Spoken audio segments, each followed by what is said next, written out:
We are doing these programs in the prisons in India, in South India and also in United States. Have you read something about it? Yes. Yeah.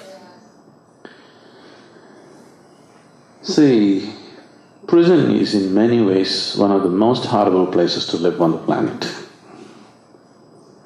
Whatever conveniences, comfort somebody has created is not the point, but somebody locks you from outside.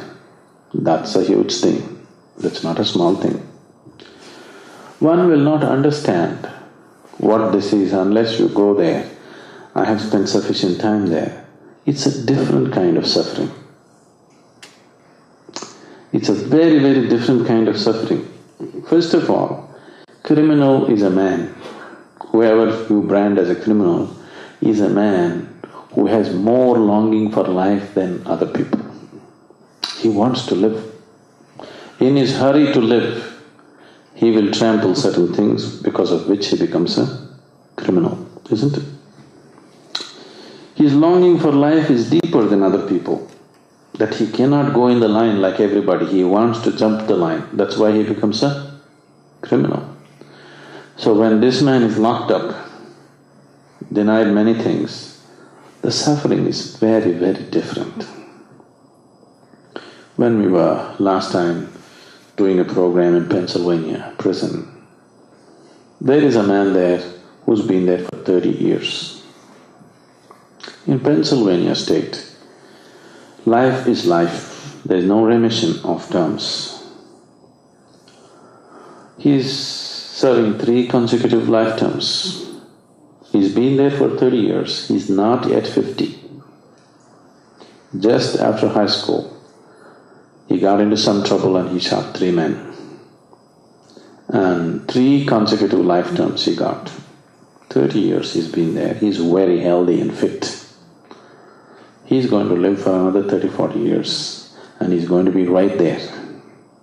He knows that very well, no question of remission and there is no death sentence. Even if he kills another 10 people in the prison, he will get another 10 life terms. No death sentence. So this made him so violent from the day he entered the prison. So they put him in a single cell, something like 5.5 by 8 or something like this, of that size. 1 bunker bed and 1 closet, that's all.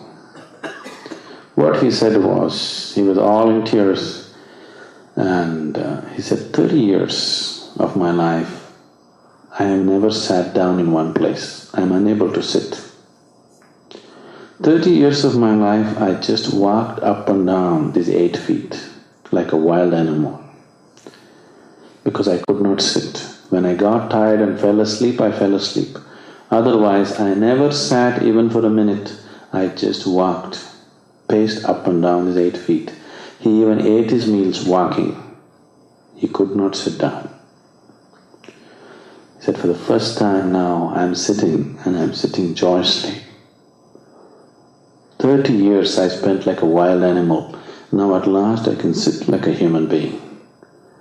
It's not a small thing. You won't understand unless you are there with them. The suffering it's a different kind altogether.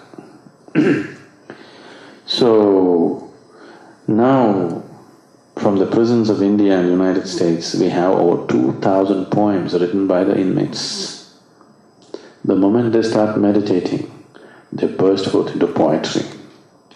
This prison poetry is going to be published in the next few months. Such wonderful poems they wrote, so touching. Their suffering and their liberation through meditation, they just express this in so many ways. So even for somebody who lives in a situation like that, it is a tool to live joyously. So for you, it will definitely work if you are willing to make use of it. I want to say that you live truly as blissful human beings. It's possible.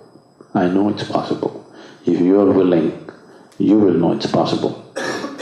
And it is just that major things have been done. Enormous amount of money is being spent in creating arms and ammunition. Enormous amount of money is being spent in tobacco and alcohol and pleasures and entertainment and everything.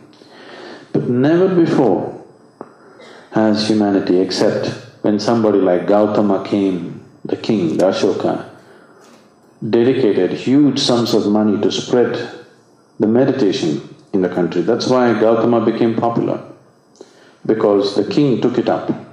The emperor, Ashoka, took it up and gave him the resources and the people to spread meditation, because he saw this is what needs to happen.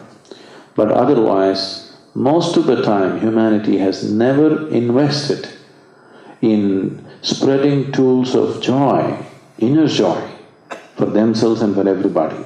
People have not invested. Many wonderful yogis have come, many wonderful sages and saints have come, but the necessary support did not come. Gautama was one of the fortunate few that the king gave all his resources, including his family, to completely be dedicated to this path and make it happen for everybody. It's a real tragedy that humanity never invested in seeking joy within themselves. But humanity invested enormously to destroy each other, to kill each other, even today. After all this, still the maximum investment is still going into the arms industry in the world, isn't it? It's so unintelligent. Forget about anything else.